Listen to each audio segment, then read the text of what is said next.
I can't remember a day in the modern history of Armenia that is worse than losing most parts of the independent region of Artsakh. The Armenian genocide was a great tragedy, but losing Artsakh paves the way for another ethnic cleansing of the Armenians not only today, but also in the near future. In short, Armenian Prime Minister Nikol Pashinyan signed a statement with Putin and Aliyev and handed over the dark brown regions, Agdam and Lachin, to Azerbaijan. Red remains in Armenian hands, with the condition of securing the road from Yerevan to Stepanakert by Russian peacekeeping forces. The worst thing in the deal is not only losing the territories, but also opening a road between Nakhichevan and Azerbaijan. So Nikol Pashinyan didn't only sign a surrender treaty, but also signed the death penalty of the Armenians by opening a route between Nakhichevan and the rest of Azerbaijan. Pashinyan may have spared some lives today, but he paved the way for complete annihilation of the Armenians. If you can't see how dangerous is the free access of Turkey to the Caspian Sea and how could this further isolate Armenia geopolitically, then I cannot really help you, especially those who are still defending Pashinyan. Look, when the war erupted in Artsakh, I sided with Pashinyan the same way I sided with President Assad. Because in national wars, you put your differences aside and focus on the enemy.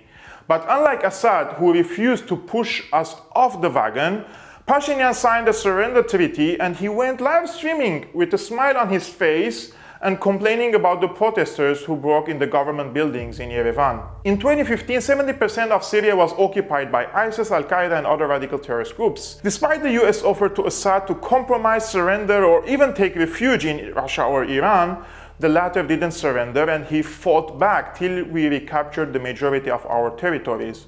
More than 100 countries fought against Syria. But we didn't raise the white flags, and I take the promise of Assad for granted. Every inch of Syria will be liberated. This is how leadership looks like. If Assad abandoned us in 2015, I would have called him a traitor, but he didn't, and Pashinyan should have learned something from Syria, that military might is not the only factor in military outcomes. And if the military is the only factor, as Pashinyan has talked about yesterday, then why did you sell your people the illusion that they are going to win? Why only yesterday you were posting on Facebook that the battle for Shushi is not over and that we are going to be victorious?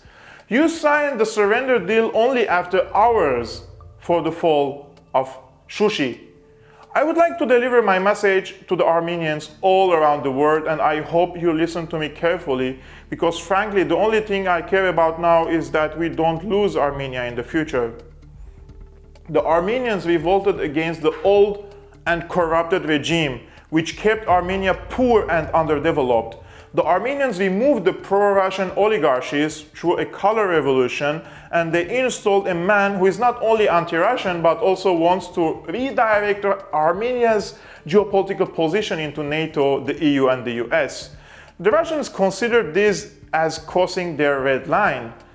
In the last 2 decades, a few former Soviet countries tried the same Soros recipe of color revolutions and they lost territories. In 2003, the Georgians declared the Rose Revolution and the shift to Western values, and they lost South Ossetia. The Ukrainians again repeated the same thing in 2014 and declared the Euromaidan Revolution and the shift to Western values, and they lost Donbass and Crimea. Some Armenians didn't learn the lesson and they declared the Velvet Revolution in 2018 and they lost most of Artsakh in 2020. Ladies and gentlemen, geopolitics is a bitch. You can't simply mess up in the backyard of Russia and install pro-Western governments, especially in the last 2 decades when Putin is building a superpower and he will not tolerate such decisions in his sphere of influence. Now, Armenia is located in the Caucasus and not in Western Europe or North Africa. Deal with this fact. I'm not saying that Armenians shouldn't aspire for a better future, but you have to be careful in your geopolitical calculations. Azerbaijan was much smarter than Armenia, and Aliyev knew that he will never capture Artsakh unless he pushes for good relations with Moscow, and he bought lots of weapons from Russia. On the other hand, the revolution in Armenia in 2018 raised anti-Russian slogans, and Pashinyan opened the country entirely for Soros, US aid, the National Endowment for Democracy, etc., etc. You can't simply open your country to these organizations and later expect Russian help. It doesn't work that way. Therefore, the Armenians should blame themselves before blaming anyone else. In politics, there are a few priorities that we shouldn't cross. Most notably is building a strong state institutions, sovereignty and borders. When your country is still in a state of war and hadn't gained its full sovereignty yet, you can't pursue other priorities before securing your borders and sovereignty. In the last 2 decades, Azerbaijan invested most of its money in buying sophisticated weapons, built a strong army and relations with the growing power of Russia. While the Armenian leaders were busy in looting their people, and when the people revolted against the oligarchs, they brought a person who angered Russia, and therefore we have paid a huge price.